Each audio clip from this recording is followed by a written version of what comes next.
आज परमेश्वर की वाणी में है रोटी रखने के लिए सोने की मेज।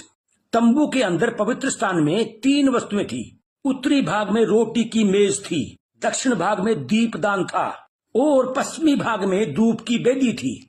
सोने की मेज पर 12 रोटियां रखी जाती थी। जिससे हमें जीवित रहना है, यह जीवन की उस रोटी यीशु का प्रतिनिधित्व करती है। पुरानी वाचा में 12 अलग रोटियां होती थी, क्योंकि इजराइल एक देह नहीं बन सकता था। हर एक गोत्र की अपनी अलग पहचान थी। लेकिन नई वाचा में हमारे पास प्रभु की मेज पर सिर्फ एक ही रोटी है, जो मसीह की देह का प्रतिनिधित्व करती है। क्योंकि हालांकि हम भिन्न भिन्न गोत्रों व पृष्ठभूमियों से आते हैं, फिर भी हम एक देह हैं।